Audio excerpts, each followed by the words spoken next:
Brother నమస్కారం. నమస్కారం. చాలా సంతోషం అడగంగానే మీ సమయం ఇచ్చారు. ఎట్లా అంత బాగున్నదా? అంతా బాగానే ఉన్నారు. బాగా తగ్గినట్టున్నారు ఈ మధ్యలో రంది పడ్డది ఎట్లా? అదేం లేదు. ఇందాక ఇంట్రోలో చెప్పినా కదా, ఓకే. ఎక్స్ క్రిస్టియన్ అని చెప్పిన. ఓకే. సామాన్యంగా ఎక్స్ ఎమ్మెల్యే ఉంటాడు, ఎక్స్ ఎంపీ ఉంటాడు, ఎక్స్ పిఎం కూడా ఉంటాడు, సీఎం ఉంటాడు. కానీ మరి ఇది ఎక్స్ క్రిస్టియన్ ఏంది నాకు అర్థం కాలే. అంటే నేను క్రిస్టియన్స్ నుంచి బయటకు వచ్చాను అంతే. బయటకు వచ్చిన తర్వాత ప్రపంచంలో చాలా మతాలు ఉన్నాయి. అన్ని మతాలను గ్రంథాలు స్టడీ చేస్తున్నాను. సో అంటే ప్రజెంట్ ఏ మతంలో నేను అయితే లేను. క్రిస్టియన్స్ నుంచి బయటకు వచ్చాను. అట్ ద సేమ్ టైము కొంచెం హిందుత్వ ఫిలాసఫీ నాకు కొంచెం నచ్చింది కాబట్టి, కొంచెం లాజికల్గా సిద్ధాంతపరంగా కొంచెం ఈజీగా ఉంది కాబట్టి నేను అది కొంచెం ఫాలో అవుతున్నాను. బట్ నాకు వాటికంటే ముఖ్యంగా ఏంటంటే, నేను పుట్టి పెరిగినటువంటి నా కమ్యూనిటీ ఏదైతే ఉందో వాళ్ళు ఎంత మోసపోతున్నారు, ఎంత దారుణంగా. మీరు పుట్టేనాటికి మీ నాన్న అమ్మగారు క్రైస్తవంలోనే ఉండేనా? నేను పుట్టకంటే ముందే మా అమ్మ మా నాన్న మతం మారారు. మా నాన్న పేరే జాకోబు. జాకోబు మా నాన్నగారి పేరే. పుట్టడానికంటే ముందే వాళ్ళు క్రిస్టియన్స్, చర్చికి వెళ్ళేవాళ్ళు. నా వివాహం అయిపోయేంత వరకు కూడా, ఇప్పుడు నా ఏజ్ 32 నుంచి 33, 29, 28 నా పెళ్ళి అయ్యేంత వరకు కూడా క్రిస్టియన్ మ్యారేజ్లోనే జరిగింది. క్రిస్టియన్ మతంలోనే, అంటే వాళ్ళ సాంప్రదాయ పరంగానే జరిగింది. అవును. ఎందుకు ఈ క్రిస్టియానిటీ మీద లేదంటే బైబిల్ మీద ఎప్పుడు మీకు అనుమానాలు ఎందుకు వచ్చినాయి? అసలు మతం మారాలనే ఆలోచన ఎందుకు వచ్చింది మీకు? వెరీ సింపుల్, బ్రెయిన్ ఉంది కాబట్టి బయటకు వచ్చాను అంతే. ఏంటది? వెరీ సింపుల్, బ్రెయిన్ ఉంది కాబట్టి అందులోంచి బయటకు వచ్చాను. ఇప్పుడు వాళ్ళ ఉన్న వాళ్ళంతా బ్రెయిన్ లేని వాళ్ళ? 100%. వాళ్ళల్లో అమ్మనాన్నలు ఇంకా క్రైస్తవంలో ఉన్నారా? ఎవరు? అమ్మనాన్నలు. మా నాన్నగారు చిన్నప్పుడే చనిపోయారు. మా అమ్మగారు అయితే కొంచెం పర్వాలేదు, కానీ పూర్తిగా రియలైజేషన్ అవ్వలేకపోతున్నారు. మా సింపుల్ క్వశ్చన్, క్రైస్తవంలో ఉందా? క్రైస్తవంలోనే ఉంది. అంటే మీ అమ్మకు బ్రెయిన్ లేదన్నట్ట? అంటే వాళ్ళు భ్రమలో ఉన్నారు. మీ బాబాయిలు, తాతలు, చిన్నాన్న, పెదనాన్నలు వాళ్ళు ఎట్లా? అంటే వాళ్ళందరూ కూడా యంగ్ జనరేషన్ యువతను అనడం కరెక్ట్ కాదు. సరే, మీకు నచ్చలేదు కాబట్టి మీరు రావడం వచ్చేసిన అనడంలో తప్పలేదు, కానీ బ్రెయిన్ లేదంటే మరి అంటే అందులో ఉన్న లాజిక్స్ మొత్తం చెప్పినప్పుడు, ఆ మతం ఏంది, ఆ మత సిద్ధాంతాలు ఏంటి, ఆ మతాలు ఏం నేర్పిస్తున్నాయని చెప్పి వివరంగా చెప్పినప్పుడు కూడా అదే కొనసాగితే అది బ్రెయిన్ లేని వాళ్ళని అంటాం. అది ఎవరైనా పర్లేదు. ఏందో మీకు క్రైస్తవం పట్ల వచ్చిన ఇబ్బంది ఏంది? ఇబ్బంది ఏం లేదు. ఆ మత సిద్ధాంతాలు ఎలాగ ఉన్నాయంటే, నేను పాపిని, నేను పుట్టడానికంటే ముందు నా కోసం పాపాలన్నీ పోయే విధంగా ఒకతను రక్తం కార్చాడు, ఆయన మాత్రమే దేవుడు, ఆయన నమ్ముకుంటేనే పరలోకానికి వెళ్తారు. ఇప్పుడు మా నాన్న క్రిస్టియన్ అయి ఉండొచ్చు, మా తాత, మా ముత్తాతలు, మా పూర్వీకులందరూ హిందువులే కాబట్టి వాళ్ళందరూ శాశ్వతంగా నరకంలోనే ఉంటారు అని చెప్పేసి ఇవన్నీ ఏవైతే ఉన్నాయో ఈ లాజికల్ గా లేవు. ఈ సిద్ధాంతాల పరంగా అసలు ఇవి ఒక దేవుడి నిర్ణయం అసలు ఇలా ఉండదు. ఇవన్నీ గమనించిన తర్వాత అసలు ఈ ప్రాసెస్ ఇంకా మీరు ఎక్స్పెక్ట్ చేసిన దానికంటే కూడా ఈ మతము, ఈ మత సిద్ధాంతాలు, ఈ మతాన్ని స్ప్రెడ్ చేస్తున్నటువంటి పాస్టర్లు, ఈ ముఠాలు దేశంలో నాకు పెద్ద సమస్య. అంటే నేనేమంటున్నా అంటే, అసలు బైబిల్ కరెక్టా కాదా అనే క్వశ్చన్ ఎప్పుడు రేజ్ అయింది మీకు? ఎగ్జాంపుల్ చెప్తా. ఒక ఇద్దరు వ్యక్తుల్ని తీసుకొని ఎవరు మంచోరు ఎవరు చెడ్డోళ్ళు అనేది మనం ఇద్దరిని స్టడీ చేసినాక అర్థం చేసుకుంటాం. ఓకే. అలాంటిది బైబిల్ వర్త్ కాదు, లేదంటే బైబిల్లో ఉన్న అంశాలు కరెక్ట్ కాదు, మోసపూరితమైన వ్యాఖ్యలు, లేదంటే ఇట్లా అని మీకు ఎప్పుడు అనిపించింది, ఎందుకు అనిపించింది అంటున్నా. నేను బీటెక్ కంప్లీట్ అయిపోయేంత వరకు కూడా పెద్ద బైబిల్ చదవలేదు. తర్వాత నేను కొన్ని వీడియోస్ చూడడం వల్ల కొన్ని డిబేట్, అంటే నాకు క్రైస్తవం మీద నాకు చిన్నప్పటి నుంచే అనుమానాలు స్టార్ట్ అయ్యాయి. చిన్నప్పటి నుంచి అంటే చర్చిలో నాకు దేవుడు కనిపించాడు, నాకు బట్టలు కొనిచ్చాడు, నేను పాస్టర్ని, నేను ప్రెగ్నెంట్ లేడీస్ దగ్గరికి వెళ్ళి నీ కడుపులో ఉన్నది ఆడపిల్ల మగ పిల్లడు, నేను ముందే చెప్తాను చూడు, దేవుడు నాకు పరిశుద్ధాత్మ, ఇవన్నీ కూడా నాకు కరెక్ట్ కాదని నాకు అనిపించింది, కానీ అప్పుడు బైబిల్ చదివేవని కాదు. తర్వాత బీటెక్ అయిపోయి తర్వాత కొన్ని శివశక్తి వీడియోల ద్వారా కావచ్చు, ఆ డిబేట్స్ చూసిన తర్వాత అప్పుడు నేను బైబిల్ని స్టడీ చేయడం, నా అంతా నేను ఓన్గా స్టడీ చేశాను. అంటే వాళ్ళు ఎవరో చెప్పారని చెప్పి నేను నా అంతా నేను అనాలిసిస్ చేసుకున్న తర్వాత ఈ బైబిల్లో ఉన్న సిద్ధాంతాలే, ఈ బైబిలే మనుషుల్ని నాశనం చేస్తుంది, మనుషుల్ని పొల్యూట్ చేస్తుంది. మనుషుల్ని నాశనం చేసే అంతగా తప్పులు ఏమున్నాయి బైబిల్లో? అంటే ఇప్పుడు పరమత సహనం ఉండదు, బంధుత్వం మీద, స్నేహితుల మీద. అంటే ఇప్పుడు మన దేశంలో అన్ని మతాలు ఉన్నారు. అంటే ఈ ఒక్క అంశం కాదు, ఇలాంటి చాలా ఉన్నాయి. ప్రసాదాలు తిననివ్వకుండా మన దేశ సంస్కృతిని నాశనం చేసేటట్టు, మన దేశంలో ఉన్నటువంటి యువతను పాడు చేసే విధంగా అవన్నీ కూడా ఆ అంశాలు ఉన్నాయి. ఇప్పుడు ఫర్ ఎగ్జాంపుల్ మాతృదేవోభవ, పితృదేవోభవ, ఆచార్య దేవోభవ, 18 years దాటిన తర్వాత ప్రతి ఒక్కరు దేశంకే ఫస్ట్ ఇంపార్టెంట్ ఇవ్వాలి, ఇవన్నీ ఆ బైబిల్లో ఉండదు. బైబిల్ ఫస్ట్ దేవుడికి ఇంపార్టెంట్ ఇవ్వాలి అంతే.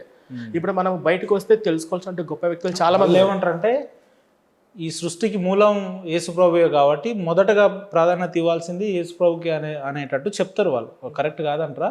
100% అది సృష్టికర్త ఆయనే అట కదా. సృష్టికర్త యేసు ఎప్పుడు పుట్టారు? కరెక్ట్గా బైబిల్ ప్రకారంగా 2000 ఏళ్ల క్రితం. అంటే ఈ సృష్టి, ఈ భూమి ఎప్పుడు పుట్టింది? లక్షల నాటి కాలం నుంచి ఉంది కదా. మరి 2000 నాటి క్రితం పుట్టిన అతను ఎలా సృష్టికర్త అవుతాడు? ఇదే ప్రశ్న పాస్టర్లను అడిగితే వాళ్ళు ఏమంటారంటే అసలు బైబిల్ పుట్టక ముందు నుంచే ఈ సృష్టిలో దేవుడు ఉన్నాడు అని అంటారు. వాళ్ళు బైబిల్ పట్టుకొని వ్యాపారం చేస్తున్న వాళ్ళు కాబట్టి వాళ్ళు చెప్పేటివన్నీ అబద్ధాలు. మీరు క్రిస్టియానిటీ హిస్టరీ ఒకసారి వెళ్ళి చెక్ చేస్తే సరిగ్గా 1400-1500 సంవత్సరాలకి పూర్వం మీరు వెళ్తే అసలు ఈ మతమే లేదు. ఈ మతం లేదు అసలు. ఫస్ట్ 1400 మతమే లేదు అసలు. యేసు ప్రభుకి కూడా క్రైస్తవానికి సంబంధం లేదు. యేసుక్రీస్తు పుట్టింది ఒక యూదా గోత్రంలోనే పుట్టాడు. యేసుక్రీస్తు పుట్టింది ఒక యూదా గోత్రంలోనే పుట్టాడు. యూదా గోత్రంలో చనిపోయాడు. అసలు ఆయన తర్వాత 400-500 ఏళ్ళ తర్వాత ఒక క్యాథలిక్, రోమన్స్, ఒక క్యాథలిక్స్, తర్వాత ప్రొటెస్టెంట్స్, వాళ్ళు తప్పు వీళ్ళు తప్పు అని చెప్పేసి ఇలా 35,000 డినామినేషన్స్ ఆయన పేరు మీద కొత్త మతం స్టార్ట్ అయింది. సో ఈ మతం 1400-1500 సంవత్సరాలకి పూర్వం వెళ్తే అసలు ఈ మతమే లేదు. కాబట్టి ఈయన ఎలా సృష్టికర్త అవుతాడు? ఈ భూమి పుట్టక ముందు ఈ మతము పుట్టిందే 1400. అలాంటి ఎలా అవుతుంది? ఇవన్నీ మనం చరిత్ర మనం తెలుసుకుంటే సరిపోతుంది. అంటే ఇప్పుడు ఈ బైబిల్ ఇదంతా ఈ దేవుడు పుట్టిండు అనడం, లేదంటే మరియమ్మ కడుపులో ఇట్లా జన్మించినడం, ఇదంతా బూటకం అంటారా ఎట్లా? అంటే మరియమ్మ, మరియమ్మకు జన్మించారు లేకపోతే అది అవన్నీ విషయాల సంగతి పక్కన పెడితే అసలు బైబుల్ వల్ల అసలు బైబుల్లో ఉన్నటువంటి నీతి ఏంటి, మంచి ఏంటి? ఇప్పుడు ఉన్న ఈ జనరేషన్కి పరిశుద్ధ గ్రంథం అని వాళ్ళు అంటే మళ్ళీ అలా నీతి లేదు చెప్పుకోవడానికి 100 ఉంటాయి. హెడ్లైన్ పరిశుద్ధ గ్రంథం అని పెడతారు. అందులో పరిశుద్ధత ఏముంది? అందులో జ్ఞానం ఏముంది? మంచి విషయాలు ఏమున్నాయి? తెలుసుకోవాల్సినవి ఏమున్నాయి? ఇప్పుడు ఈ యువతకు ఉపయోగపడే అంశాలు ఏమున్నాయి? మొత్తం బైబిల్ మొత్తం ఏరితే కానీ అది మొత్తం కూడా ఒక ఇజ్రాయేల్ దేశానికే సంబంధించింది. మన ప్రపంచంలో ఉన్న అన్ని దేశాలకు సంబంధించింది కాదు అది. నేను ఒక ఇజ్రాయెల్ దేశానికే వచ్చాను, నేను ఈ భూమి మీద ఉన్న వాళ్ళకన్నా ప్రత్యేకంగా ఒక దేశాన్ని మిమ్మల్ని ఎన్నుకున్నాను అని యెహోవా యేసు చెప్పిన సందర్భం. అంటే మన భారతదేశానికి అది సంబంధం లేదు. అందులో ఉన్నటువంటి అవి ఏవైతే ఉన్నాయో అవి ఇప్పుడు ప్రజెంట్ ఈ ఆచరణలో పాటించే దగ్గరైతే కాదు. వాటికంటే గొప్పగా ఒక మత గ్రంథాల గురించి చెప్పట్లేదు కానీ కవులు రాసినటువంటి స్వామి వివేకానంద రాసిన నీతి సుమతి శతకల వేమన పద్యాల్లో ఉన్నటువంటి ఒక 10 భావాలలో ఉన్న మీనింగ్ కూడా బైబిల్లో లేదు. అదే మనిషిని మూర్ఖంగాను పొల్యూట్ గాను చేస్తుంది. కానీ రోజు రోజు జనాభా మరి క్రైస్తవానికి పెరుగుతుంది కదా, వాళ్ళకి సరైన అవగాహన లేకపోవడము. ఇది ఇప్పటి నుంచి కాదు, మన భారతదేశ స్వతంత్రం వచ్చినప్పటి నుంచి ఇప్పటి వరకు కూడా దీన్ని బాగా అంటగట్టించి ఇది ఒక పరిశుద్ధ గ్రంథము, దైవ గ్రంథము, ఇది పరలోకానికి మార్గము, ఇది మంచి లేదని చెప్పేసి జనాలు కోట్లాది మంది మీద రుద్దే ప్రయత్నంగా ఒక పెద్ద భారీ కుట్ర జరుగుతుంది. ఒక వీడియో చూసారు ఎవరో మల్లికార్జున అని ఇన్స్టాలో వీడియోలు చేస్తున్నారు. అవును, పరలోకంలో ప్లాట్లు పెట్టి అమ్ముతుర్రట మరో 200 గజాలు కొనుక్కోరు. నిజం, పరలోకం 10,000 కిలోమీటరే ఉందట, అక్కడ ప్లాట్లు చేస్తున్నాడట ఆయన. పాస్టరే అనుకుంటా నాకు తెలిసి, పొద్దున్న లేస్తే ఇది చేస్తుంటాడు. మరి ఒక్కడే కాదు, సగం మంది పాస్టర్లు అంట పరలోకంలో 100-200 గజాలు అట్లా అమ్ముతుర్రట. ఖమ్మంలో ఒక ఆవిడ ఉంది, అగ్ని మినిస్టర్స్, యెహోవా అగ్ని మినిస్టర్స్ అని చెప్పేసి ఒక ఆవిడ ఉంది, మేరీ రత్నం అని. ఆవిడ నెలకు ఒక 10-15 సార్లు పరలోకానికి వెళ్ళి వస్తుంటది. పరలోకానికి వెళ్ళి ఇప్పుడు మనము ఇక్కడ నుంచి చార్మినార్ వెళ్ళి ఎట్లా వస్తామో, చార్మినార్కి వెళ్ళి ఎట్లా వస్తామో డైలీ పరలోకానికి పోయిస్తుంటది.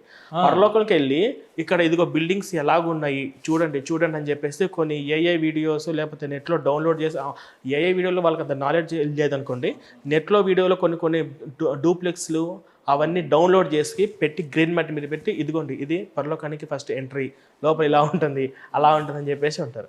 కాకపోతే స్పృహ ఉన్నోడు, బ్రెయిన్ పని చేసేవాడు అసలు ఏ మాత్రం ఇది ఏం జరుగుతుంది ఇప్పుడు మీలాంటి వాళ్ళు బైబిల్ మీద స్టడీ చేసి ఇందులో తప్పుల్ని మైక్రోస్కోప్లో పెట్టి వెతుకుతున్నప్పుడు కొన్ని స్టేట్మెంట్లు మనం చూస్తాం.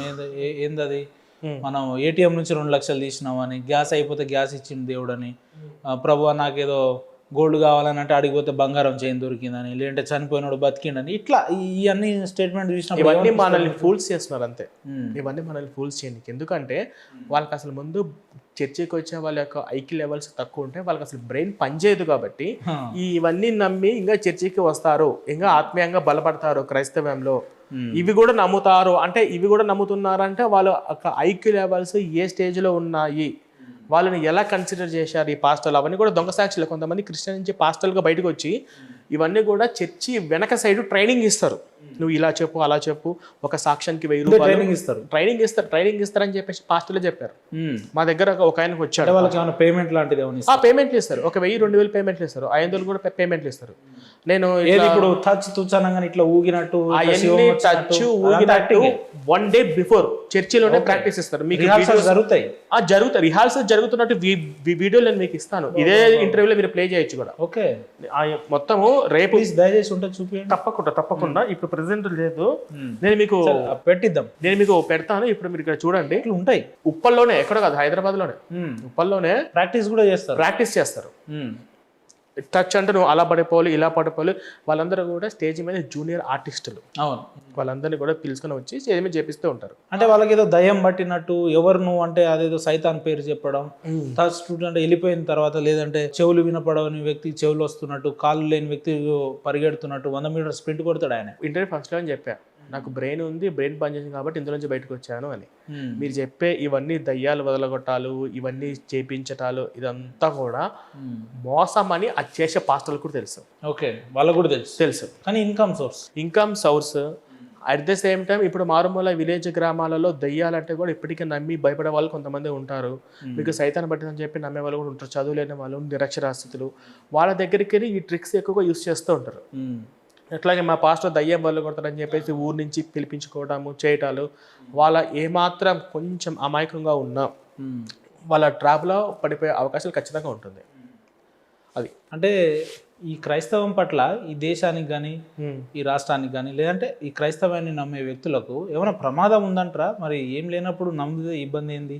వాళ్ళకి ఏమైనా భవిష్యత్తులో ఏమైనా ప్రమాదాలు ఉంటాయా? దానివల్ల ఈ దేశానికో ఈ రాష్ట్రానికి వచ్చే నష్టం ఏం లేదు కదా, ఎవరి నమ్మకాలు వాళ్ళే కదా, అలాంటిది వాళ్ళ మతాలలో వేలు పెట్టి తప్పులు చూపించడం ఎందుకు అని కొంతమంది అంటారు కదా, ఏమంటారు అట్లా? ఇప్పుడు మన భారతదేశంలో హిందువులు మెజారిటీగా ఉన్నారు కాబట్టి ఓకే, వీళ్ళ మెజారిటీ పెరిగితే ఏమవుతుంది అనేది కొన్ని ప్రాంతాలు ఆల్రెడీ ఎఫెక్ట్ అయినాయి.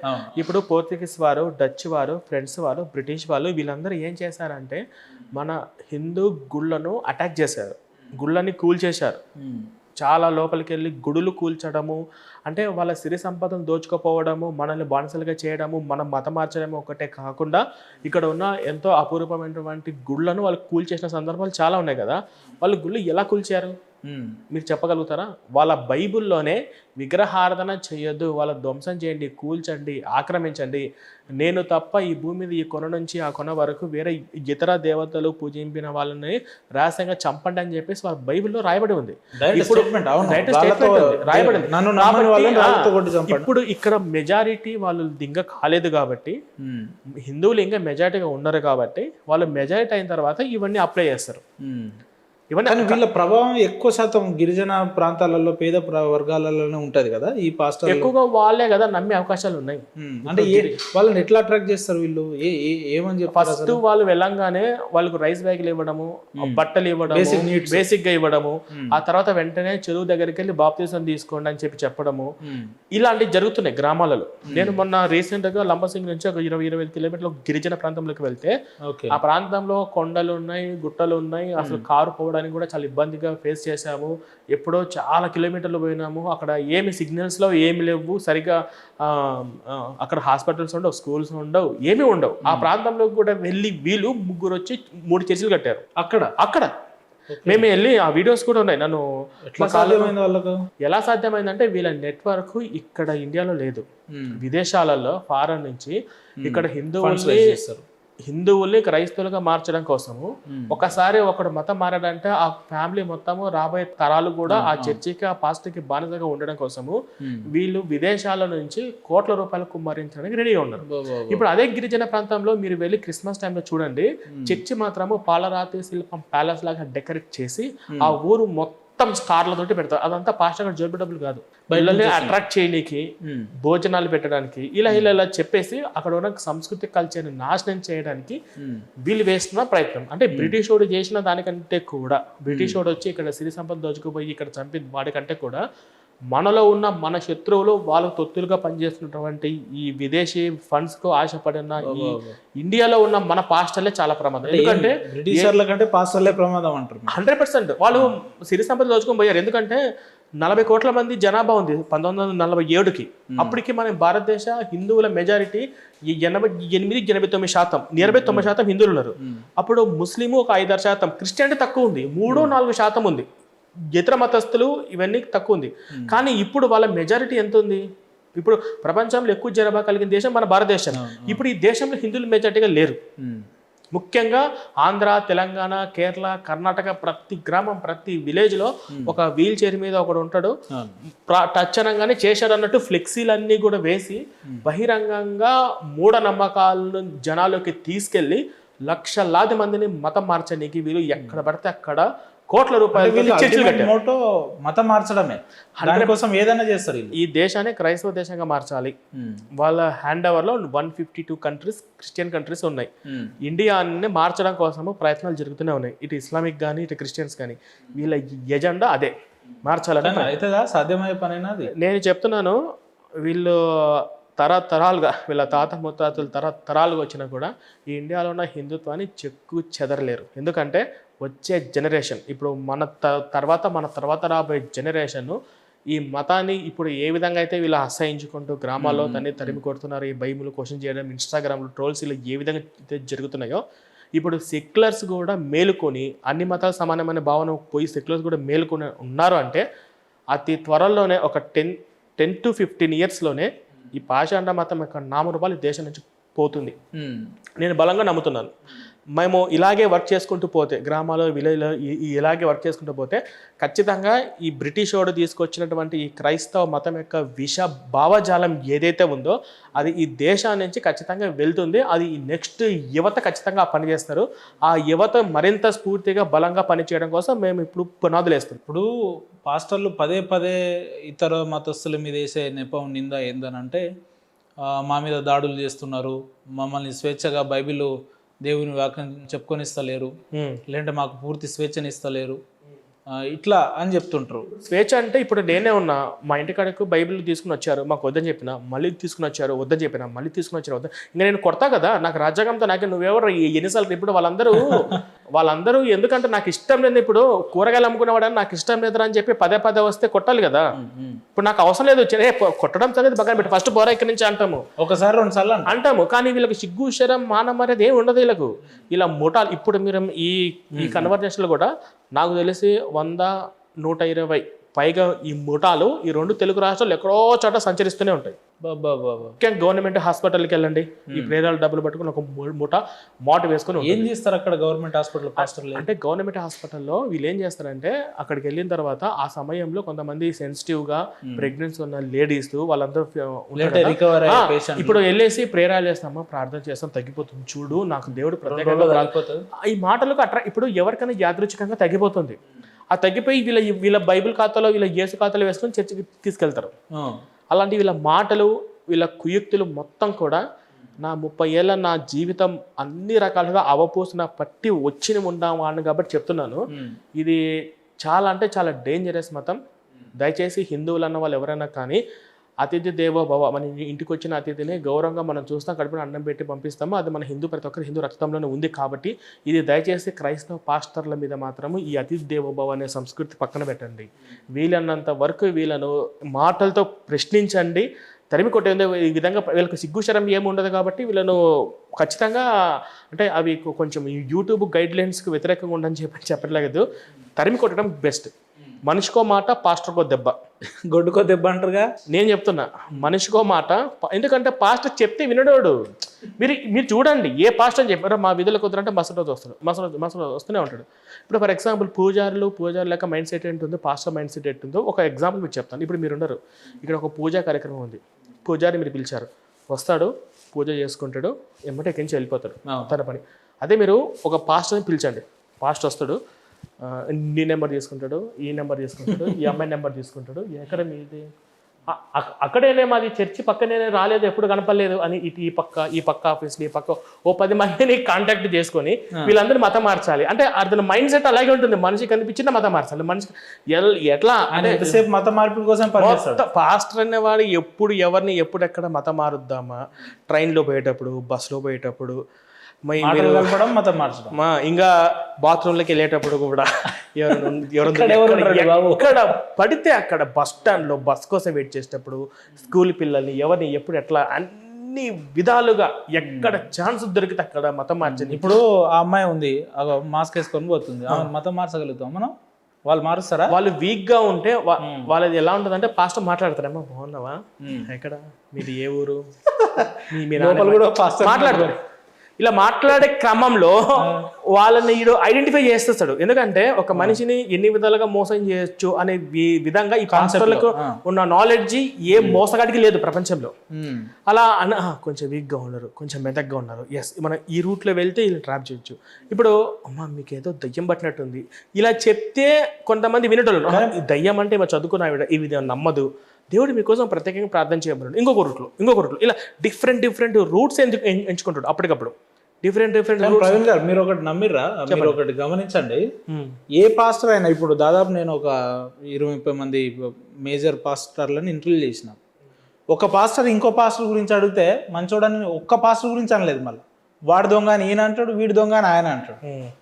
ఒక పాస్టర్ ఏమో నేను ప్రసాదాలు తింటా అని అంటాడు, ఒక పాస్టర్ యేసు విగ్రహాలు తీసుకురండి నేను ఇక్కడ బలగొడతాను ఒక పాస్టర్ అంటాడు, ఒక పాస్టర్ అసలు యేసుకు రూపమే లేదు ఆకారమే లేదు అని అంటాడు, ఒక పాస్టర్ ఏమో లేదు విగ్రహాధారణ చేయొద్దని అంటాడు, ఒక పాస్టర్ ఏమో ప్రసాదాలు తినొద్దు అంటాడు, ఒకరేమో తింటా అంటాడు. అసలు వీళ్ళ దాంట్లోనే వీళ్ళకి ఒక క్లారిటీ ఉండదు. అంటే అక్కడ పొరపాటు ఎక్కడ వచ్చిందంటే, ఇప్పుడు మీకు నేను గ్లాస్ వాటర్ ఇచ్చి భూపేంద్ర గారు మీరు నీళ్ళు తాగండి అంట, భూపేంద్ర గారు మీరు నీళ్ళు తాగొద్దు అంట.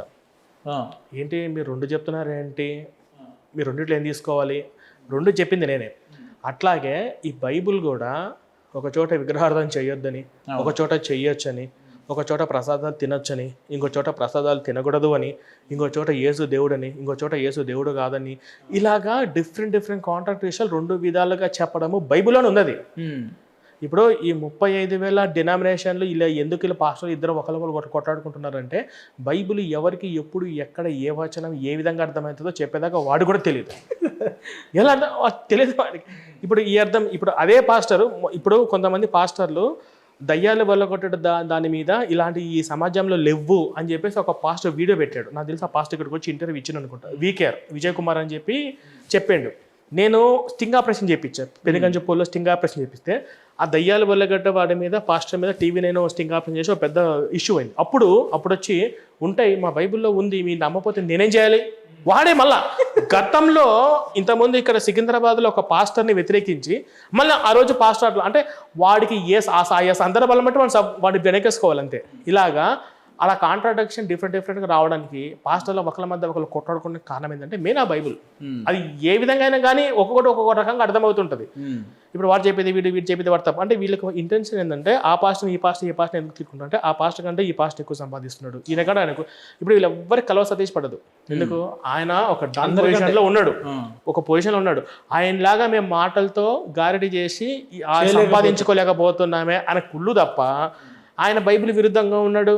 ఆయన డిజిటల్ చర్చిలు కట్టడం బైబిల్ విరుద్ధము, ఇవన్నీ అబద్ధపు మాటలే. ఇప్పుడు డిజిటల్ చర్చిలు డిజిటల్ బైబిల్కి విరుద్ధం అంటే మరి ఫోన్లో వచ్చేదంతా టీవీలలో వచ్చేదంతా కూడా డిజిటలే కదా.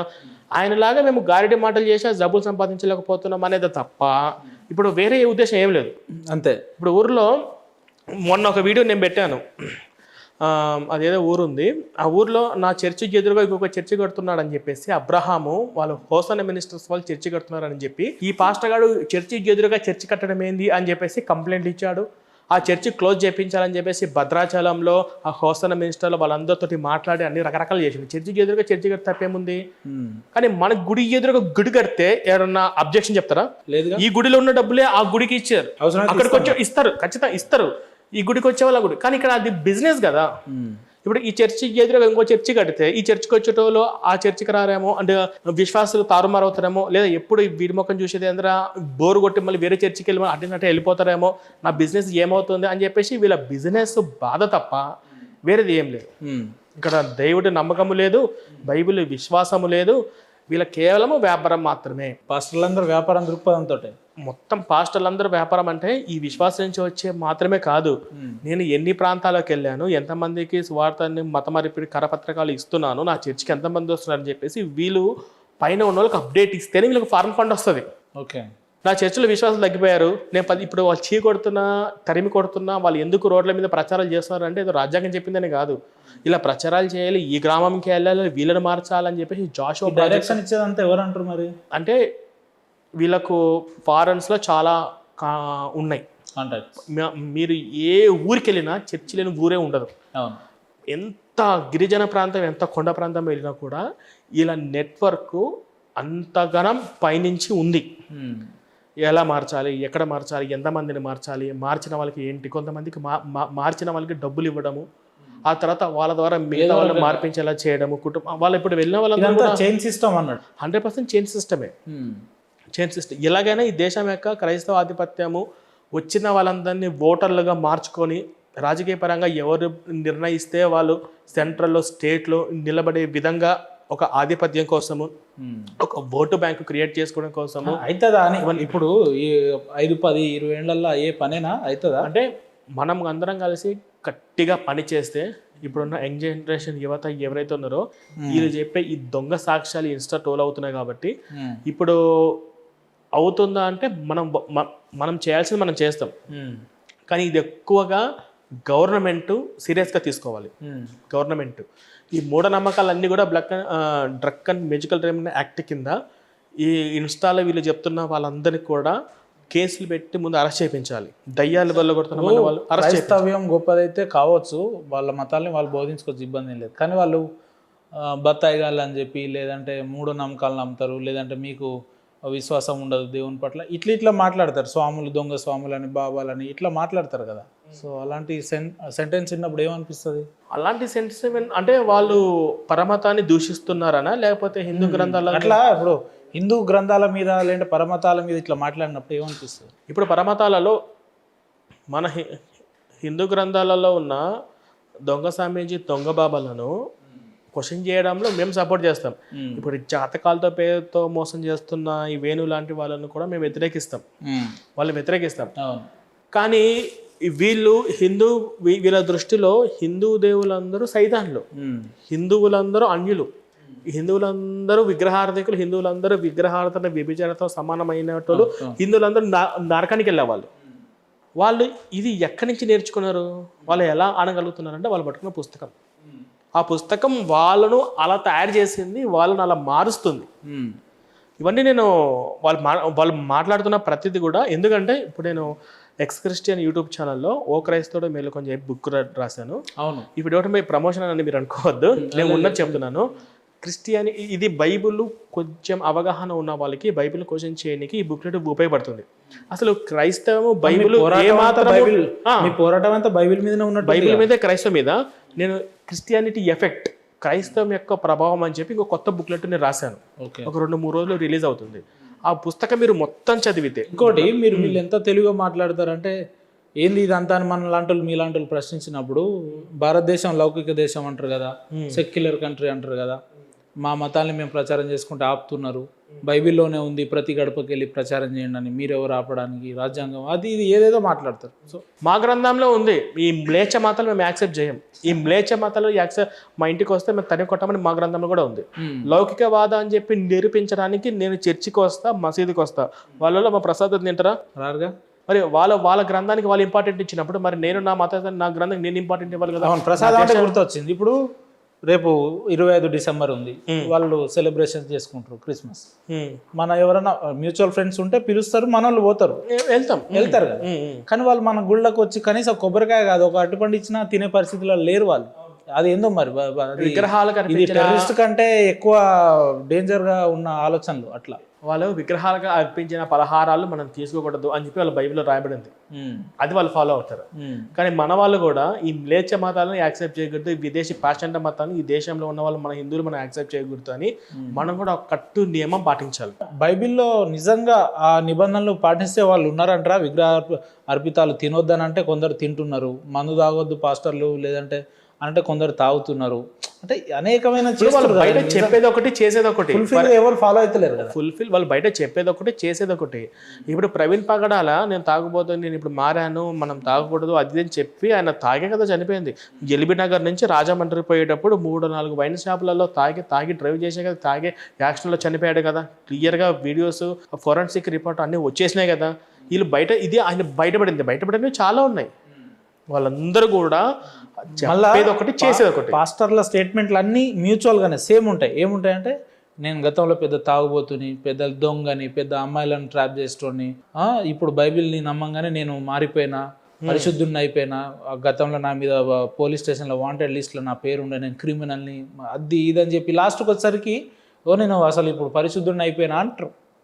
కరెక్టేనా ఆ స్టేట్మెంట్ వాళ్ళు ఇచ్చేది? అట్లా ఎట్లా వాళ్ళు అందరూ చెప్తారు, సిగ్గు లేకుండా చెప్తారు అంతే. ఇప్పుడు ఏదో మానేసినట్టు చెప్తారు, ఇప్పుడు అంతకన్నా ఇంకెక్కువ చేస్తుండొచ్చు. ఇప్పుడు ఏదో మానేసినారు. ఇప్పుడు ఏంటండి రాధా మనోహర్ దాస్ గారు లెక్క మాట్లాడుతున్నారు. ఇప్పుడు చర్చిలో ఇప్పుడు ఉన్న ఫేమస్ పాస్టర్లు అందరిలో ఎవరికి సింగిల్ మ్యారేజ్ అయింది చెప్పండి? ఎవరికి అక్రమ సంబంధం లేకుండా ఉన్నాడని చెప్పి చూపించండి. అక్రమ సంబంధాలతో పాస్టర్లు బుక్ అయిన సందర్భాలు ఎన్ని మనం చూస్తున్నాలేమా? వాళ్ళందరూ అలా చెప్పిన వాళ్ళే కదా. చాలా సందర్భాలు ఉన్నాయి. ఇప్పుడు చర్చిలోనే అమ్మాయిల్ని ఇబ్బంది పెట్టిన సన్నివేశాలు మనం చూసినాం, లేదంటే చాలా ఉన్నాయి. పరిశుద్ధాత్మ అని చెప్పేసి అమ్మాయిలు హక్ చేసుకోవడము, టచ్ చేయడము, ఇవన్నీ కూడా మాకు నిన్న కంప్లైంట్ కూడా వచ్చింది. క్రిస్టియన్స్ నుంచి ఒక అతను ఫోన్ చేశాడు. బాధితులు వస్తుంటారా మీ దగ్గరికి? చాలా క్రైస్తవ బాధితులు ఏదన్నా ఇట్లనే పైసలు పరంగానో లేదంటే ఇంకో వస్తుంటారా? నిన్న ఒక అతను కూడా భయపడుతూ క్రిస్టియన్ ఫ్యామిలీనే, అతను బైబిల్ కూడా బాగా చెప్పేవారు. అతను బయటకు వచ్చి నా ఛానల్లో ఇంటర్వ్యూ కూడా ఇచ్చారు. అతను ఇంకొక అతను కార్తిక్ అని చెప్పేసి రంజిత్ తోఫీర్ మినిస్టర్స్ నుంచి వచ్చాడు, బాప్తిసం తీసుకున్నాడు. అతనికి కూడా ఇప్పుడు పూర్తిగా వచ్చి అతను మారిపోయాడు. మొన్న పాస్టర్స్ కూడా వచ్చారు. ఇంకొంతమంది ధైర్యంగా కెమెరాలో వీడియో ముందు మాట్లాడలేరు, కానీ నాకు ఫోన్ల ద్వారా చెప్పిన వాళ్ళు చాలామంది ఉన్నారు. అట్లా అంటే బాధితులు వస్తుంటారు, బాధితులు చాలామంది వస్తున్నారు. అంటే వీళ్ళని మేల్కొల్పడానికి మీరు మీ యుద్ధం మొత్తం బైబిల్ మీదనే కాబట్టి ఇప్పుడు బుక్కులు తీయడం, లేదంటే మీ శాయశక్తుల మీకు ఎంత వీలైతే అంత చేస్తున్నారు కదా. అంటే దేనికోసం, ఎందుకు అని, అంటే మీ ఇంటెన్షన్ ఏంది, లక్ష్యం ఏంటి? ఇంటెన్షన్ లేదు, నేను కొంచెము ధైర్యవంతుని కాబట్టి, నేను కొంచెము తెలివిగా, కొంచెము ఇవన్నీ సమర్థవంతంగా ఆలోచించాను కాబట్టి నాలాగా అందరినీ యువతను తయారు చేయాలి. ఇప్పుడు క్రిస్టియానిటీలో ఉన్నట్టు వాళ్ళు యువతను కూర్చోబెడితే 1 గంటలో మారిపోయే వాళ్ళు చాలామంది ఉన్నారు. బైబిల్ ఇలా ఉంది, ఏసు ఇలా ఉంది, ఒకసారి ఆలోచించుకొని చెప్తే రాత్రికి రాత్రే మారిపోయిన వాళ్ళు చాలామంది ఉన్నారు. ఇప్పుడు ఫర్ ఎగ్జాంపుల్ మొన్న రీసెంట్గా జరిగిన సంఘటన, మా ఆఫీస్లో సీసీ కెమెరాలు బిగించే పర్సన్ వచ్చాడు. సీసీ కెమెరాలు బిగించి అప్పటికప్పుడు నా గురించి తెలుసుకొని నా ఎక్స్క్రిస్టియన్ యూట్యూబ్ ఛానల్ సబ్స్క్రైబ్ చేశాడు. అతను వాళ్ళ మిసెస్ పోయిన జనవరి నుంచి చర్చికి వెళ్తుండేదంట. నా వీడియోలు, నా డిబేట్లు మొత్తం ఒక రాత్రి చేశాడు. మరుసటి రోజు మార్నింగ్ ఇంట్లో క్రిస్టియానిటీ క్యాలెండర్లు మొత్తం తీసి బయటపడేసి ఏమైందంటే, అన్న నాకు అసలు తెలియదు అన్న, మరి ఇంత ఫ్రాడ్ ఉందని క్రిస్టియానిటీలో, నాకు మీరు అదృష్టం. వాళ్ళ భార్యకి వాళ్ళ పిల్లలు చెప్పారు, చర్చి వైపు వెళ్తే మాత్రము నేను మామూలుగా వదిలిపెట్టని చెప్పి. అతను 1.5 year నుంచి చర్చికి వెళ్తుంది వాళ్ళ మిసెస్, అతనే చర్చి కాడ వదిలిపెట్టేవాడు. నా వీడియో ఒక రాత్రి చూసి మారిపోయాడు. అలాగా కూర్చోబెట్టి చెప్తే ఆలోచించే వాళ్ళు చాలామంది ఉన్నారు. చాలామంది పాస్టర్లు అంటే కోపము, పాస్టర్లు చేసే మోసాలన్నీ తెలిసి పాస్టర్ని ప్రశ్నిస్తే దేవుని ప్రశ్నించినట్టే, పాస్టర్ అంటే దేవుడు అన్నట్టే, పాస్టర్ ఈజ్ ఈక్వల్ టు దేవుడు అన్న భయంతో ఆగిపోయే నాలాంటి యువత చాలామంది ఉన్నారు. కానీ మన ఇండియన్ కాన్స్టిట్యూషన్ ప్రకారము మనం ఓటేసిన ప్రైమ్ మినిస్టర్ తప్పు చేసినా కూడా మనం క్వశ్చన్ చేయొచ్చు, మనం విమర్శించవచ్చు. ఆఫ్టర్ ఆల్ ఈ పాస్టర్లు ఎంత అనేది ఈ సమాజానికి తెలియాలి ఫస్ట్. ఇవన్నీ ఇట్లాగా నాలాంటి యువతను, ఇప్పుడు వాళ్ళు హిందూ ధర్మంలోకి రాకపోయినా పర్లేదు, చర్చి నుంచి, పాస్టర్ల నుంచి, ఈ బైబిల్ నుంచి వాళ్ళ కుటుంబాన్ని వాళ్ళు కాపాడుకుంటే చాలు అనే ఉద్యమం ఈ ఎక్స్ క్రిస్టియన్ యొక్క ముఖ్య లక్ష్యం అది. అలాగే మేము చాలా కుటుంబాలు చేస్తాం. ఇంకొకటి నాయుడుపేట అనే ఒక గ్రామంలో, తిరుపతి జిల్లాలో, అక్కడ క్రిస్టియన్స్ మొత్తం 20-30 మంది కూర్చున్నారు. నేను వెళ్ళి మీటింగ్ ఇచ్చా, ప్రసంగం ఇచ్చా. అమ్మ బైబిల్ ఇది, ఏసీ ఇది, ప్రార్థనతో మీరు నాశనం చేస్తున్నారు, మన సంస్కృతి నాశనం అయిపోతుంది అని చెప్పిన వితిన్ 1 monthలోనే మొత్తం 30 మంది మొత్తం మారిపోయారు. ఒక్కళ్ళు తప్ప. ఇప్పుడు ఒక్కరు కూడా మారిపోయారు. ఆ వీడియో కూడా మీకు మొత్తం ప్లే చేస్తాను. వాళ్ళందరూ చెప్పారు ఈ అబ్బాయి చెప్పింది 100% కరెక్టే అని చెప్పేసి. నేను మా కులదైవం మేము రాముని ఎప్పటి నుంచి పూజించుకుంటున్నాము, అనవసరంగా వాళ్ళ మాటలు నమ్మి నేను దారి మళ్ళీ అని చెప్పి చాలా మంది ఉన్నారు. అట్లాగా కూర్చోబెట్టి చెప్పే వినేవాళ్ళు చాలా మంది ఉన్నారు. కాబట్టి నా వంతు, నా ప్రయత్నంగా మీ శక్తి సామర్థ్యం ఎంత వరకు మీరు ఇట్లా మార్పించగలరు చెప్పలేము. ఫస్ట్ నేను నా ఒక్క ఐడియాలతోనే స్టార్ట్ అయింది. నా ఒక్కటితోనే నేను మా ఒకళ్ళు ఇద్దరితో రాసుకోవడం జరిగింది. నాకు ఉన్నటువంటి వేదిక ఒక సోషల్ మీడియా. ఈ సోషల్ మీడియా ద్వారా నేను చెప్పింది కరెక్ట్ అని చెప్పి ఫాలో అయ్యే వాళ్ళు ఒకరు వచ్చారు. ఇప్పుడు మేము ఒక 4-5 మెంబర్స్ టీమ్గా మాతో పాటు అన్ని రకాల ఎక్స్కిస్టింగ్ గ్రూప్లలో అన్ని చోట్ల మీటింగ్ పెట్టే విధంగా రాను డెవలప్ అవుతున్నాను. రాను నా శక్తి పెరుగుతూ ఉంది. ఇది ఎక్కడి వరకు పోతుందో నాకైతే తెలియదు, కానీ దానికంటే ఇంకా ఫ్యూచర్లో ఒక సినిమా అనేది తీయాలని ఉంది నాకు. వీళ్ళ మీద మొత్తం ఈ క్రైస్తవ ఈ మారుమూల గ్రామాల్లో ఉన్న చర్చిల అంశాలన్నిటి కూడా జనాలకు అందరికీ అర్థం. ఎందుకంటే పాస్టర్ వెధవ అని ఇంతవరకు ఒక్క తెలుగులో ఒక్క సినిమా లేదు. టైటిల్ పేరే పాస్టర్ వెధవ. అంటే ఎగ్జాంపుల్ చెప్తున్నాను, అంటే పాస్టర్ చేసే మోసాలు ఫ్రాడ్ల గురించి. ట్రాన్స్ అనే మూవీ కేరళలో వచ్చింది. అది కార్పొరేట్ పాస్టర్ల మీద ఫోకస్ చేశారు. మారుమూల గ్రామాలలో వీళ్ళ నెట్వర్క్, వీళ్ళ స్థాయి ఎలా పెరుగుతుంది, ఈ క్రైస్తవం ఎంత ప్రమాదకరం అనే విధంగా కూడా అందరికీ అర్థమయ్యే రీతిలో అయితే నా డ్రీమ్ అది. నేను అనుకుంటున్నాను అది ఇంకా ఎక్కువ మందికి రీచ్ అవుతుంది. వెంటనే రియలైజేషన్ అయ్యే వాళ్ళు చాలా మంది ఉంటారు. సో నా డ్రీమ్ అయితే, ఎందుకంటే తెలుగులో ఎవరు అలా చేయలేదు ఇప్పటివరకు. పాస్టర్లు మోసాలు ఎన్ని వస్తున్నా కూడా, పాస్టర్ల అరాచకాలు ఎంత కనిపిస్తున్నా కూడా వీటిని టచ్ చేసి ఒక సినిమా రూపంలో చేయాలి. ఇప్పుడు కేరళ స్టోరీస్, హిందుత్వ, ముస్లిమ్స్ వస్తున్నాయి, కానీ పాస్టర్ల మీద ఏం రావట్లేదు. నేను వెయిట్ చేస్తున్నా, ఒకరు రాకపోతే మేమే రంగంలో దిగి చెయ్యాలి, మంచి డైరెక్టర్ని పెట్టో, మంచి అన్ని నా స్టోరీస్ ఇచ్చి చెయ్యాలనైతే నా డ్రీమ్ అయితే ఉంది. సో నా ఫ్యూచర్ అయితే, నా డ్రీమ్ అయితే అది. అప్పటి వరకు నా సోషల్ మీడియాలో నేను ఇది పెద్ద మాఫియా, వీళ్ళ నెట్వర్క్ చాలా చోట్ల. ఇప్పుడు 2 తెలుగు రాష్ట్రాల్లో 3 లక్షల మంది పాస్టర్లు ఇదే పనిగా ఉన్నారు 24 గంటలు. మీరు ఆ మల్లికార్జున ఒక్కనే చూస్తున్నారు. అటువంటి వాళ్ళు 1,00,000 మంది 24 గంటలు కార్లో తిరుగుతూ, ఆటోలో తిరుగుతూ, సపరేట్గా వెహికల్ మీద తిరుగుతూ, ఇంటింటికి వెళ్ళి మతం మార్చే వీళ్ళ నెట్వర్క్ అంత పెద్దగా ఉంది. మేము ఇంకా అంత దూరం వెళ్ళలేకపోతున్నాం, రీచ్ అవ్వలేకపోతున్నాం. మా రీచ్ అయ్యే విధంగా మా శక్తి మేరకు మేము ప్రతిరోజు మేము కృషి చేస్తూనే ఉంటాం. మేము ఇదే వరకు చేస్తున్నాము. మెల్లమెల్లగా ఎక్స్పాండ్ అవుతుంది. అంటే నమ్మకం ఉందా ఏదో ఒక రోజు క్రైస్తవం లేకుండా చేస్తాం? నేను కష్టపడుతున్నాను. నేను ఉన్నప్పుడు కాకపోవచ్చు, నా తర్వాత రాబోయే తరాలు, నా తర్వాత రాబోయే 2వ తరాలు 3వ తరాల కన్నా గట్టిగా పునాదులు వేసి వెళ్తాను. అంటే ఇంత బలంగా మాట్లాడుతున్నారు. ఎవరు ఉన్నారు ప్రవీణ్ గారు వెనకాల? చీకటి రాజ్యంలో ఎవరున్నారు? ఎవరుండి నడిపిస్తున్నారు? అంటే అట్లాంటిది ఏమైనా ఉందా? అట్లాంటిది ఏం లేదు. నా వెనక ఎవరు ఉన్నారు? సో నా వెనక నన్ను ఫాలో అవుతున్న నా ఫాలోవర్స్, నేను ప్రవీణ్ అన్న చెప్పింది కరెక్టే కదా అని చెప్పి ఆలోచించి నాతో చేతులు కలిపిన వాళ్ళు ఉన్నారు అంతే. పాస్టర్లని పొద్దున్న లేస్తే మీ యుద్ధం వాళ్ళ మీదనే కదా? అంటే పాస్టర్లను నేనేం కొట్టాలనో ఇంకోటో చేయాలని కాదు, వాళ్ళను కూడా మార్చాలని. వాళ్ళు ఎలాగో మారరు, ఎందుకంటే వాళ్ళ లగ్జరీ లైఫ్గా అలవాటు పడ్డారు. ఓకే, డబ్బులు అవసరమైనప్పుడల్లా, స్టఫ్ కావాల్సినప్పుడు ఇంటికాడికి వెళ్ళి బైబిల్ ఓపెన్ చేసి డబ్బులు పెట్టించుకొని మళ్ళీ కోటర్కు సరిపెట్టడానికి ఎన్ని లగ్జరీ లైఫ్ అలవాటు పడ్డారు. కోటర్ సరిపెట్టాడు. ఇందులో ఏంటంటే నేను ఆలోచించింది ఏంటంటే, ఇద్దరు తెలివైన వాళ్ళ మధ్య జరిగే యుద్ధం. వాడు తెలివితేటలు ఉపయోగించి చర్చికి తీసుకెళ్ళిన జనాలు అదే తెలివితేటలు ఉపయోగించి మాటలు చెప్పి నేను చర్చించి బయటకు తీసుకురాలేనా అంతే. ఇక్కడ వాళ్ళు ఎలాగ వాళ్ళ అబద్ధాలు చెప్పి, మోసాలు చేసి, గార్డ్ మాటలు చెప్పి చర్చికి తీసుకెళ్ళాలి. వాళ్ళకి అంత టాలెంట్ ఉంటే మరి నిజం చెప్పి ఈ మూఢనమ్మకాల నుంచి జ్ఞానం వైపు బయటకు తీసుకురావడానికి మరి నాకెంత టాలెంట్ ఉండాలి అని ఆలోచిస్తాను. బైబిల్ మొత్తం క్షుణ్ణంగా చదివిన తర్వాత మీరు బుక్ ప్రజెంట్ చేసారా? ఎట్లా అంశాలు అందులో ఇంప్లిమెంట్ చేస్తున్నారు? అంటే ఇప్పుడు ప్రధానంగా క్రిస్టియానిటీ ప్రిన్సిపల్స్ ఉన్నాయి. ఆ ప్రిన్సిపల్స్ అన్నిటి మీద రాశాను మొత్తం. ఎందుకంటే ఇంత పుస్తకాలు ఎవరికి చదివే టైం ఉండదు. ఇది జస్ట్ టీ తాగే టైంలో కూడా షార్ట్ అండ్ స్వీట్ మెసేజ్ ఇచ్చాను. ఇప్పుడు క్రిస్టియానిటీ ప్రిన్సిపల్స్ ఏవైతే ఉన్నాయి మెయిన్గా వాటన్నిటిని వాళ్ళు చెప్పేది అబద్ధాలు, బైబిల్లో అలా లేదు అనే విధంగా ఎక్స్క్రిస్టియన్ బుక్లెట్ ఒకటి రాశాను. ఇంకేమైనా రాస్తున్నారా? ఇంకోటి రిలీజ్ అవుతుంది, క్రిస్టియానిటీ ఎఫెక్ట్ అని చెప్పేసి ఒక కొత్త బుక్లెట్ రిలీజ్ అవుతుంది. ఇంగ్లీషా తెలుగునా? ఇంగ్లీష్లో ఉంటుంది, తెలుగులో ఉంటుంది, 2 భాషలో వస్తుంది. ఓకే, అందులో వచ్చేసి ఇప్పుడు నాకు తెలిసి మీకు క్రైస్తవ అనుభవం లేదు కాబట్టి, ఎప్పుడు చర్చికి వెళ్ళలేదు కాబట్టి, ఆ పుస్తకం మొత్తం చదివితే మీకు అర్థమైపోతుంది క్రిస్టియానిటీ భాష ఎలా ఉంటుంది, పాస్టర్ల భాష ఎలా ఉంటుంది. మీకు తెలియదు అది. అన్యులు, అంత్య దినాలు, కడవరి దినాలు, ఇంకొన్ని ఆ స్లాంగ్ అంతా మీకు అర్థం కాదు. ఆ స్లాంగ్ ఏంటి, వాళ్ళు మాట్లాడే భాషకు అర్థాలు ఏంటి అనే విధంగా మీకు కూడా అర్థమయ్యేటట్టు కూడా ఆ బుక్లెట్ మీకు అది కొత్తగా మీకు ఈజీగా అర్థమవుతుంది. అందులో బైబిల్ రిఫరెన్స్ ఏముండవు, అందులో బైబిల్ సంబంధించిన ఆధారాలు ఏమి ఉండవు.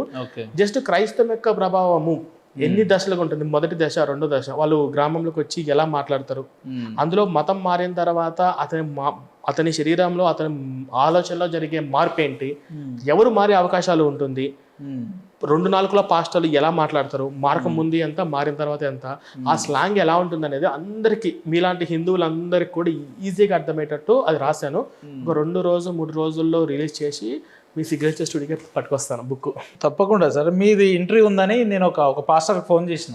ఓకే, ప్రవీణ్ గారు వస్తున్నారు అది ఇది అని అంటే, ఆయనకు సగమే తెలుసు, కొంతవరకే తెలుసు బైబిల్ గురించి, డిబేట్కి రమ్మనండి, డిబేట్లో కూర్చుంటే ఆయనను కూడా నేను మళ్ళీ క్రైస్తవంలోకి తీసుకొచ్చే అంత ఉంది నా దగ్గర అన్నాడు ఒక వ్యక్తి, ఒక పాస్టర్, నా మిత్రుడు. నేను ఏం చేస్తానంటే ఒకటే అన్న, మీరు ఆ పాస్టర్ ఎవరైతే అన్నారు, నేను ఏం చేస్తానంటే, నేను డిబేట్లో గెలవడానికి రాలేదు, నేను క్రైస్తవంలోకి వెళ్ళిపోవడానికే నేను వస్తున్నాను. ఆయన ముందే బాప్తీసం నేను మళ్ళీ తీసుకోమంటే తీసుకుంటాను. బైబిల్ మొత్తంలో ఆదికాండం నుంచి మొదలు పెట్టుకొని ప్రకటన గ్రంథం వరకు బైబిల్ మొత్తంలో ఇప్పుడు ఈ జనరేషన్, ఈ యువతకు పనికొచ్చే మంచి విషయాలు ఏమున్నాయి అనేది 10 పాయింట్లు చెప్తే, ఆ 10 పాయింట్లు పరిశీలించి, నేను అదే చెప్తున్నా, ఆ 10 పాయింట్లు చెప్తే ఆ 10 పాయింట్లు మన ఇద్దరం పరిశీలిద్దామన్నా. వివేకానంద రాసినటువంటి ఒక చిన్న పుస్తకం తెచ్చుకుందాం, అంత పెద్ద గ్రంథాలు వద్దు, సుమచేతకల వేమన బద్దలు తెచ్చుకుందాం. ఈ పాస్టర్ గారు బెస్ట్ 10 పాయింట్లు, అరే ఈ 10 పాయింట్లు ఓకే, ఈ పాయింట్ బాగుంది, అది రిఫరెన్స్ కూడా కావాలి, ఏ అధ్యాయం ఏ వచనం reference, old testament and new testament, 10 పాయింట్లు చాలు. ఆ 10 పాయింట్లు ఆయన నాకు చెప్తే, ఆయన 10 పాయింట్లు మనకి ఏదైనా PDF ఫైల్ రూపంలో ఇస్తే, ఆ 10 పాయింట్లు కూడా అవును, ఈ 10 పాయింట్ల ప్రకారంగా యువత మంచి దారిలోకి వెళ్తుంది అని ఆలోచించుకొని ఏమంటే బాప్తిజం తీసుకుని వెంటనే క్రైస్తవంలోకి నేను వస్తా, ఈ ఎక్స్క్రిప్షన్ కూడా పక్కన పెట్టేస్తాను. అంతేనా? అంతే. నేను చెప్తా, ఆ 10 పాయింట్లు నాకు కావాలి. ఆ 10 పాయింట్లు ఇప్పుడు ఆ 10 పాయింట్లని పరిశీలిస్తా. ఆ 10 పాయింట్ల కన్నా వివేకానంద, సుమతి చేతకాల వేమన పద్యాలలో ఉన్న భావాలు ఏది మంచిది, వాళ్ళు ఆయన చెప్పిన 10 పాయింట్లు ఇవి 3 పెట్టి కంపేర్ చేసుకుంటా, మరి ఏది మంచిదో అదే ఫాలో అవుదాం చాలు నాకు. అంటే మీరు యాక్సెప్ట్ చేసినట్టుగా ఆ పాస్టర్తో యాక్సెప్ట్ చేస్తాను నేను, యాక్సెప్ట్ చేస్తాను. మీ అభిమానులు కూడా ఉంటారు, సిగ్నేచర్ అభిమానులు కూడా చాలా మంది. ఏంటంటే ఇప్పటివరకు ఎంతసేపు సింగిల్గా చేసింది, ఒక పాస్టర్ని, ఒక మీలాంటి వ్యక్తుల్ని చేసింది లేదు. అతనితో డిబేట్ నెక్స్ట్ ఎపిసోడ్ నేను 4-5 మంది పాస్టర్లతోనే డిబేట్ ఎదురెదురు చేశాను. జాన్ పాల్ అని చెప్పేసి పెద్ద పాస్టర్తో నేను చేశాను, ఫేస్ టు ఫేస్ చేస్తాను. ఏం లేదు, బైబిల్లో ఈ వీడియో చూస్తున్న వాళ్ళు పాస్టర్లు ఎవరైనా ఉంటే బైబిల్ మొత్తంలో పనికొచ్చే బెస్ట్ 10 పాయింట్లు మాత్రమే సెలెక్ట్ చేసి, ఆ 10 పాయింట్ల రిఫరెన్స్ కూడా మొత్తం ఉంటే, ఆ 10 పాయింట్లలో కంటే కూడా గొప్పగా ఏది ఉందో నేను ఇంకా 2-3 సెర్చ్ చేసుకొని, లేకపోతే ఆ 10 పాయింట్లు బైబిల్లోనే ఉంటే నేను మారడానికి సిద్ధంగా ఉన్నాను. నేను ఇది మీ ఛాలెంజ్ చాలు, నేనేం పెద్దగా చూద్దాం నెక్స్ట్ ఎపిసోడ్లో మీరు చెప్పే పాయింట్లు మరి వాళ్ళు తీసుకొస్తారా, లేదంటే చెప్తారా, లేదంటే ఏం చేస్తారా అనేది మీ అభిమానులు, మీ ప్రేక్షకుల ముందే నిరూపించే ప్రయత్నం చేద్దాం. రాబోయే రోజుల్లో మంచి ఎపిసోడ్ ప్రవీణ్ గారి మధ్యలో, అవతల ఒక పాస్టర్ గారి మధ్యలో ఒక మంచి ఎపిసోడ్ సిగ్నేచర్ వేదికగా రాబోతుంది. అందరూ వీక్షించాలని చెప్పి మనస్ఫూర్తిగా కోరుకుంటున్నాను. అలాగే పిలవంగానే స్టూడియోకి వచ్చిన ప్రవీణ్ గారికి కూడా ప్రత్యేక ధన్యవాదాలు. Thank you.